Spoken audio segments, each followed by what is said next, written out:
Guys कैसे हैं आप लोग। आशा करता हूँ कि आप सभी अच्छे होंगे और अपने एग्जाम्स की बढ़िया तैयारी कर रहे होंगे। तो गाइस आज है 13 अक्टूबर, तो शुरुआत करते हैं करंट अफेयर्स के नए सेशन के साथ। तो गाइस जिन्होंने अभी तक हमारे चैनल को सब्सक्राइब नहीं किया, शेयर नहीं किया, लाइक नहीं किया और बेल आइकन पे प्रेस नहीं किया, प्लीज सब्सक्राइब करिए, शेयर करिए, लाइक करिए, बेल आइकन पे जरूर प्रेस कर दीजिए, जिससे आने वाले सभी वीडियोस का नोटिफिकेशन आप सभी को मिल सके। तो गाइस एक रेड कलर की बटन होगी, रेड कलर की बटन पे क्लिक कर दीजिए, जिससे आपका ये चैनल सब्सक्राइब हो जाए, और उसके बगल में एक बेल आइकन होगा, उसे भी प्रेस कर दीजिए, जिससे आपको जितने भी आने वाली वीडियोस की नोटिफिकेशन है आपको मिल सके। तो गाइस सब्सक्राइब करना ना भूलिएगा, रेड कलर की बटन पे क्लिक कर दीजिए और उसके बगल में एक बेल आइकन भी होगा, उसे भी प्रेस कर दीजिए, जिससे आने वाले सभी वीडियोस की नोटिफिकेशन आप सभी को मिल जाए। तो गाइस आज है 13 अक्टूबर, तो शुरुआत करते हैं करंट अफेयर्स के नए सेशन के साथ। आते हैं गाइस क्वेश्चन नंबर फर्स्ट पे।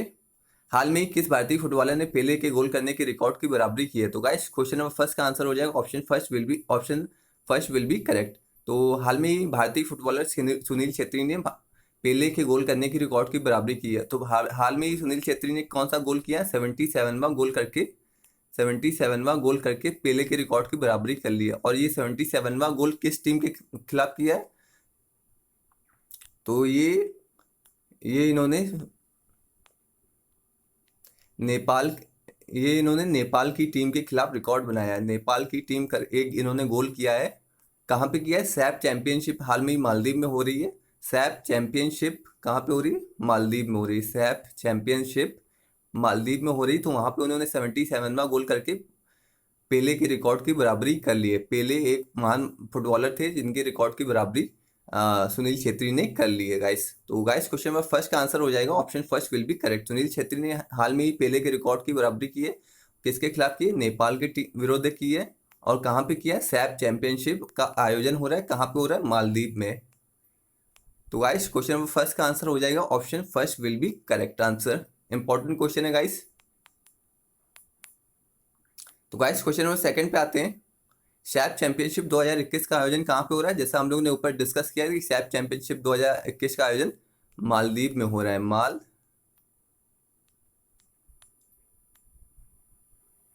मालदीव में हो रहा है। तो गाइस क्वेश्चन नंबर सेकंड का आंसर हो जाएगा option third will be correct, Maldives. तो आप लोग इसे ऐसे याद रख सकते हैं कि सैफ अली खान से आप लोग इसे जोड़िए। सैफ चैंपियनशिप 2021 का आयोजन कहाँ? सैफ।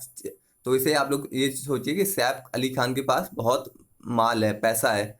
सैफ अली खान के पास बहुत पैसा है, तो सैफ के पास बहुत माल है, तो इसका आंसर इससे कैसे कनेक्ट कर सकते हैं कि मालदीव। सैफ के पास बहुत माल है, तो इसको जब भी आपको आंसर में मालदीव, माल से संबंधित कुछ दिखाई दे, मालदीव, तो आप लोग इस आंसर पे टिक करिएगा, मालदीव। इसको आप लोग कैसे याद रख सकते हैं? सैफ के पास बहुत माल है। सैफ के पास बहुत माल है, माल मतलब पैसा। तो आप लोग जब भी ऐसे याद करेंगे तो मालदीव आसानी से याद हो जाएगा। सैफ के पास बहुत माल है, तो माल से मालदीव आसानी से याद हो जाएगा गाइस। तो ये याद करने की ट्रिक होती है, आप लोग भी ऐसे ही बना के याद किया करिए, तो आसानी से आपको याद हो जाएगा। सैफ के पास बहुत माल है, तो माल से क्या आप लोग जोड़ सकते हैं? मालदीव। तो गाइस क्वेश्चन नंबर सेकंड का आंसर हो जाएगा option third will be correct. इसको आप लोग याद ऐसे रखिएगा, सैफ के पास बहुत माल है, माल मतलब पैसा, तो माल से आप लोग कैसे जोड़ेंगे? मालदीव। तो गाइस क्वेश्चन नंबर सेकंड का आंसर हो जाएगा option third will be correct. Guys question number third बहुत इंपॉर्टेंट है, मोस्ट इंपॉर्टेंट क्वेश्चन है। हाल में ही संयुक्त राष्ट्र मानवाधिकार परिषद ने किस अधिकार को सार्वभौमिक अधिकार की घोषणा की है? तो सार्वभौमिक का पहले मतलब समझ लीजिए कि सार्वभौमिक होता है क्या? देश व काल से परे, मतलब ये जो अधिकार है वो सभी देश के नागरिकों को मिलेंगे, और आने वाले 100-200 वर्षों, काल का मतलब है कि 100-200 वर्षों के बाद भी ये अधिकार सभी को मिलेंगे। और ये देश से परे होता है, ये समय से परे होता है कि 100 वर्षों, 200 वर्षों, 500 वर्षों के बाद भी ये अधिकार सभी को मिलेंगे। तो सार्वभौमिक अधिकार का मतलब ये होता है कि ये सभी देश के नागरिकों को ये अधिकार मिलेंगे, चाहे भारत का हो, चाहे पाकिस्तान का हो, चाहे अमेरिका का हो। और ये आज भी मिलेंगे, कल भी मिलेंगे, परसों भी मिलेंगे, 100 साल बाद भी ये अधिकार सभी को मिलेंगे। तो काल, देश व काल से परे होते हैं सार्वभौमिक अधिकार। तो हाल में ही संयुक्त राष्ट्र मानवाधिकार परिषद ने किस अधिकार को सार्वभौमिक अधिकार की मान्यता दी है? तो हाल में ही स्वच्छ पर्यावरण के अधिकार को सार्वभौमिक अधिकार की मान्यता दी है कि स्वच्छ पर्यावरण का अधिकार सभी को मिलना चाहिए। तो इसे हाल में ही सार्वभौमिक अधिकार की मान्यता दी गई है। तो गाइस इंपॉर्टेंट क्वेश्चन है क्वेश्चन नंबर थर्ड, तो इसे आप लोग याद रखिएगा कि हाल में ही संयुक्त राष्ट्र मानवाधिकार परिषद ने किस अधिकार को सार्वभौमिक अधिकार की मान्यता दी है? तो वो हो जाएगा गाइस स्वच्छ पर्यावरण का अधिकार। तो गाइस क्वेश्चन नंबर 3 का आंसर हो जाएगा option first will be correct. तो गाइस क्वेश्चन नंबर 4 पे आते हैं। क्वेश्चन नंबर 4 का आंसर सोचिए आप लोग क्या होगा। अच्छा क्वेश्चन बनाया गया हमारी टीम द्वारा। तो गाइस क्वेश्चन नंबर 4 पढ़ते हैं। संयुक्त राष्ट्र मानवाधिकार परिषद का मुख्यालय जेनेवा में है। तो गाइस ये स्टेटमेंट सही हो जाएगा। इसका मुख्यालय कहाँ पे है? जेनेवा में है। जेनेवा में है। तो गाइस क्वेश्चन स्टेटमेंट सेकंड पे पढ़ते हैं। संयुक्त राष्ट्र मानवाधिकार परिषद में 47 सदस्य हैं। तो गाइस ये भी स्टेटमेंट सही है। 47 सदस्य हैं संयुक्त राष्ट्र मानवाधिकार परिषद में। और इसका मुख्यालय कहाँ है? तो गाइस मुख्यालय जेनेवा में है। तो स्टेटमेंट फर्स्ट भी करेक्ट हो जाएगा, स्टेटमेंट सेकंड भी करेक्ट हो जाएगा। तो इसका आंसर क्या हो जाएगा? Option third will be correct. तो गाइस ये हम लोग जो क्वेश्चन बनाते हैं बहुत ही कम जगह ऐसे क्वेश्चन आपको मिलेंगे। तो प्लीज़ हम लोग के चैनल को सब्सक्राइब करिए, शेयर करिए, लाइक करिए और बेल आइकन भी जरूर प्रेस कर दीजिए, जिससे आने वाले वीडियोस का नोटिफिकेशन आपको मिल सके। तो गाइस ऐसे हम लोग क्वेश्चन बनाते हैं पूरे यूट्यूब में, आपको कहीं नहीं मिलेंगे। तो प्लीज़ हम लोग के चैनल को सब्सक्राइब करिए, जिससे हम लोग का और मोटिवेशन बढ़े और आप लोगों के लिए और अच्छे क्वेश्चन लेके आ सकें गाइस। तो गाइस क्वेश्चन नंबर 4 का आंसर हो जाएगा ऑप्शन थर्ड, और थर्ड विल बी करेक्ट हो, क्योंकि दोनों स्टेटमेंट सही है। ये भी सही है, ये भी सही है, ये भी सही है, ये भी सही है। तो इसका आंसर क्या हो जाएगा? क्वेश्चन नंबर 4 का answer third will be correct. तो गाइस क्वेश्चन नंबर 5 पे आते हैं। हाल में ही किसे इलाहाबाद हाईकोर्ट का मुख्य न्यायाधीश नियुक्त किया गया है? तो हाल में ही राजेश बिंदल को इलाहाबाद हाईकोर्ट का मुख्य न्यायाधीश नियुक्त किया गया है। तो जो हाईकोर्ट के जजों की नियुक्ति कौन करता है?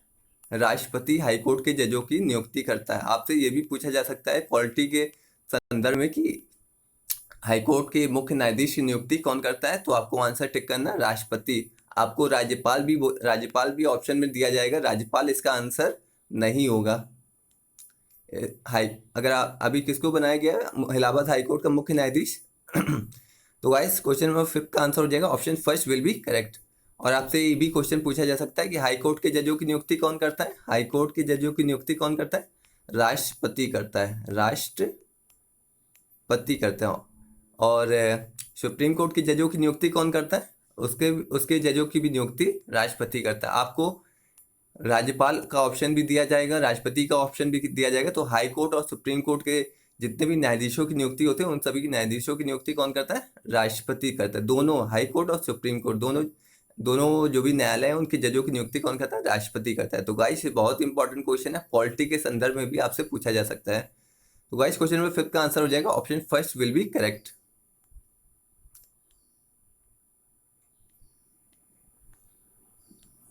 तो गाइस क्वेश्चन नंबर 6 पे आते हैं। हाल में अंतर्राष्ट्रीय ऊर्जा एजेंसी ने किस देश को पूर्ण सदस्य बनने के लिए आमंत्रित किया है? तो गाइस क्वेश्चन नंबर 6 का आंसर आप लोग सोचिए क्या होगा। 10 सेकेंड, बहुत ही अच्छा क्वेश्चन है। तो गाइस क्वेश्चन नंबर 6 का आंसर आप लोग सोचिए क्या होगा। 10 सेकेंड। तो हाल में अंतर्राष्ट्रीय ऊर्जा एजेंसी ने किस देश को पूर्ण सदस्य बनने के लिए आमंत्रित किया है? तो गाइस इसका आंसर हो जाएगा भारत। भारत।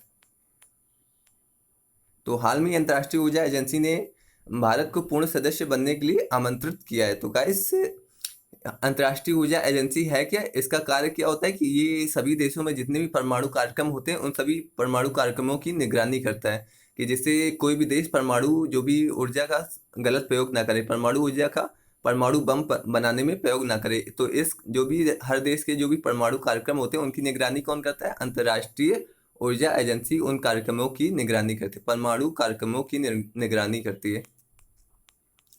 परमाणु कार्यक्रमों की निगरानी करती है। क्यों करती है? कि कोई भी देश परमाणु ऊर्जा का गलत प्रयोग ना करे। जैसे परमाणु ऊर्जा का गलत प्रयोग मतलब परमाणु ऊर्जा का एक सही प्रयोग होता है कि बिजली बनाने में परमाणु ऊर्जा का प्रयोग कर लिया जाए, लेकिन एक गलत प्रयोग होता है कि परमाणु ऊर्जा का एक परमाणु बम बनाने में प्रयोग ना हो। जैसे नॉर्थ कोरिया हो गए, पाकिस्तान हो गए, ये परमाणु ऊर्जा का गलत प्रयोग करते हैं कि उनका परमाणु बम बनाने में प्रयोग कर लेते हैं। तो जो अंतर्राष्ट्रीय ऊर्जा एजेंसी होती है वो सभी देशों के जो भी इनके सदस्य देश हैं इनके परमाणु कार्यक्रमों की निगरानी करते हैं। तो अंतर्राष्ट्रीय ऊर्जा एजेंसी में सदस्य कितने हैं गाइस? 30 सदस्य हैं। इन सभी सदस्यों के जो भी परमाणु कार्यक्रम होते हैं उनके परमाणु कार्यक्रमों की निगरानी कौन करता है? अंतर्राष्ट्रीय ऊर्जा एजेंसी। तो गाइस क्वेश्चन नंबर 6 का आंसर हो जाएगा option first will be correct. तो हाल में अंतर्राष्ट्रीय ऊर्जा एजेंसी ने भारत को पूर्ण सदस्य बनने के लिए आमंत्रित किया है। तो गाइस एक बहुत ही बढ़िया एक भारत के लिए अच्छी बात है कि अंतर्राष्ट्रीय ऊर्जा एजेंसी ने भारत को इस जो एजेंसी का सदस्य बनने के लिए आमंत्रित किया है, क्योंकि इसमें 30 सदस्य देश हैं। तो भारत का शामिल होना एक बड़े गर्व की बात है कि 30 तो गाइस क्वेश्चन नंबर 6 का आंसर हो जाएगा option first will be correct. तो गाइस क्वेश्चन नंबर 7 पे आते हैं G20 शिखर। हाल में G20 शिखर सम्मेलन 2021 का आयोजन कहाँ पे किया जा रहा है? तो गाइस क्वेश्चन नंबर 7 का आंसर हो जाएगा option first will be correct. हाल में G20 शिखर सम्मेलन कहाँ पे हो रहा है? इटली में किया जा रहा है। तो भारत की तरफ से किसने भाग लिया है? भारत की तरफ से नरेंद्र मोदी ने भाग लिया है। नरेंद्र मोदी ने भाग लिया है। तो गाइस ये बहुत ही इंपॉर्टेंट क्वेश्चन है आने वाले सभी एग्जाम के लिए, चाहे पीसीएस हो, चाहे आईएएस पीसीएस हो, चाहे एसएससी हो, सभी एग्जाम के लिए इंपॉर्टेंट क्वेश्चन है। G20 शिखर सम्मेलन कहाँ पे हो रहा है? ये हो रहा है इटली में हो रहा है। और भारत की तरफ से किसने भाग लिया? भारत की तरफ से नरेंद्र मोदी ने भाग लिया है। और G20 2023 का सम्मेलन कहाँ पे होगा? आप लोग से ये भी पूछा जा सकता है कि G20 2023 का सम्मेलन कहाँ पे होगा? तो ये होगा भारत में। तो ये भारत के लिए गर्व की बात है कि G20 का जो भी एक शिखर सम्मेलन है वो भारत में होगा। कब होगा? तो 2023 में होगा। तो वाइस क्वेश्चन नंबर 7 का आंसर हो जाएगा option first will be correct. तो guys question number 7 most important question है। आप लोग से कभी भी किसी भी एग्जाम में ये क्वेश्चन पूछा जा सकता है गाइस। G20 से जितने भी संबंधित क्वेश्चन हो सकते हैं कि ये भी पूछा जा सकता है कि जो G20 शिखर सम्मेलन में किसने भाग लिया भारत की तरफ से? भारत की तरफ से नरेंद्र मोदी ने भाग लिया। तो गाइस क्वेश्चन नंबर 8 पे आते हैं। G20 शिखर सम्मेलन इधर 2021 किस जगह? 2023 कर लीजिएगा आप लोग। 2023 का आयोजन कहाँ किया जा रहा है? किया जाएगा 2023 G20 शिखर सम्मेलन 2023 का आयोजन कहाँ किया जाएगा? तो गाइस क्वेश्चन नंबर 8 का आंसर हो जाएगा, ये आप लोग करेक्ट कर लीजिएगा, इधर 2021 की जगह 2023 होगा गाइस, 2023 होगा। तो गाइस क्वेश्चन नंबर 8 का आंसर क्या हो जाएगा? Option second will be correct. तो 2023 में G20 शिखर सम्मेलन का आयोजन कहाँ किया जाएगा? इसका आयोजन किया जाएगा भारत में किया जाएगा, भारत में किया जाएगा। तो ये बहुत ही गर्व की बात होगी भारत के लिए कि G20 शिखर सम्मेलन भारत में पहली बार आयोजित होगा। ये पहली बार आयोजित होगा कहाँ? 2023 में।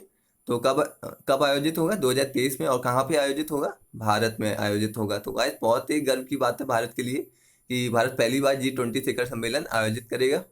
कब करेगा? 2023 में करेगा। और 2021 का कौन करेगा? 2021 का आयोजन कौन कर रहा है? इटली कर रहा है गाइस। 2021 में आयोजन इटली करेगा, इटली। तो आप लोग इसे ऐसे भी याद रख सकें, 2021 21 इटली, 21 इटली। तो इसे आप लोग 21 से याद करिएगा, 21 इटली, 21 ई फॉर इटली। तो इसे याद करने में कोई दिक्कत नहीं होगी। E for 21, E for Italy. तो इसका आंसर हो जाएगा क्वेश्चन नंबर 7 का answer option first will be correct. Question number 8 का आंसर हो जाएगा option second will be correct. 2023 में होगा भारत में, 2023 में होगा भारत में। तो गाइस क्वेश्चन नंबर 8 का आंसर हो जाएगा option second will be correct. तो गाइस ये थे आज के मोस्ट इंपॉर्टेंट करंट अफेयर्स हम लोग ने आपके लिए जोड़े थे, और कुछ क्वेश्चन हम लोग ने आपके रिवीजन के लिए भी जोड़े हैं, जिससे आपके जो भी पिछले हम लोग ने करंट अफेयर्स डिस्कस किए हैं उसका भी आप लोग का साथ साथ रिवीजन हो सके, और आप लोग जो भी अन्य सब्जेक्ट पे फोकस कर सके, और आपका जो भी समय है वो करंट अफेयर्स से बच के अन्य सब्जेक्ट पे आप लोग उस पर लगा सकें, जिससे आप लोग के जितने भी सारे सब्जेक्ट हैं आसानी से रिवाइज होते चले। और करंट अफेयर्स हम लोग आपको अच्छी तरह से रिवाइज करा देंगे, जिससे आपको एग्जाम में कोई दिक्कत ना हो, और आप अपने एग्जाम को आसानी से क्वालिफाई कर सकें गाइस। तो guys question number 9 revision question है 9th और 10th। तो आपको क्वेश्चन नंबर 9 का आंसर बताइए क्या हो सकता है? हम लोगों ने पहले डिस्कस भी किया है बहुत बार। तो गाइस क्वेश्चन नंबर 9 का आंसर बताइए क्या होगा? आप लोग कमेंट बॉक्स में कमेंट कर दीजिएगा कि इसका आंसर क्या होगा क्वेश्चन नंबर 9 का। 9th और 10th का आंसर आप लोगों को कमेंट करना है कमेंट बॉक्स में गाइस। तो गाइस क्वेश्चन नंबर 9 का आंसर हो जाएगा, हाल में ही दुनिया का सबसे बड़ा खादी राष्ट्रीय ध्वज कहाँ पर आया गया? तो इसका आंसर हो जाएगा option first will be correct. तो लेह में दुनिया का सबसे बड़ा खादी राष्ट्रीय ध्वज फहराया गया है, और लेह है क्या, लद्दाख की कैपिटल है, लद्दाख की कैपिटल है। और लद्दाख के प्रशासनिक प्रमुख कौन है, लेह के प्रशासनिक प्रमुख कौन है, आर के माथुर। आर के माथुर लद्दाख के प्रशासनिक प्रमुख हैं। तो गाइस इससे भी आप लोग याद रखिएगा कि कहाँ पे दुनिया का सबसे बड़ा खादी ध्वज फहराया गया है, लेह इसका आंसर हो जाएगा। क्वेश्चन नंबर 10 पे आते हैं गाइस। हाल में ही दक्षिण मध्य रेलवे ने किन 2 मालगाड़ियों का परिचालन शुरू किया है। तो गाइस दक्षिण मध्य रेलवे ने त्रिशूल का परिचालन शुरू किया है, गरुड़ का परिचालन शुरू किया है, और ये तो इसका आंसर क्या हो जाएगा, ऑप्शन 3 विल बी करेक्ट। तो त्रिशूल को आप शिव जी से याद कर सकते हैं, शिव जी के पास त्रिशूल था और एक गरुड़ देवता हो गए, तो इन दोनों मालगाड़ियों को आप ऐसे याद कर सकते हैं। त्रिशूल शिव जी के पास होता है, गरुड़ एक गरुड़ देवता का नाम है, तो इससे आप लोग को त्रिशूल और गरुड़ दोनों आसानी से याद हो जाएंगे। तो गाइस क्वेश्चन नंबर 10 का answer option 3 will be correct हो जाएगा, ऑप्शन 3 विल बी करेक्ट हो जाएगा। इसका क्या हो जाएगा, क्वेश्चन नंबर 9 का ले। तो गाइस ये थे मोस्ट इंपॉर्टेंट करंट अफेयर्स आज के। तो मिलते हैं करंट अफेयर्स के नेक्स्ट सेशन में। तो गाइस प्लीज़ हम लोग के चैनल को सब्सक्राइब करिए, रेड कलर के बटन होगा चैनल के बगल में, तो उसे आप लोग क्लिक कर दीजिए, और उसके बगल में एक बेल आइकन भी होगा, उसे आप लोग प्रेस कर दीजिए, जिससे आने वाली वीडियोस का नोटिफिकेशन आप सभी को मिल सके। तो गाइस आज के लिए थैंक यू सो मच, मिलते हैं करंट अफेयर्स के नेक्स्ट सेशन में।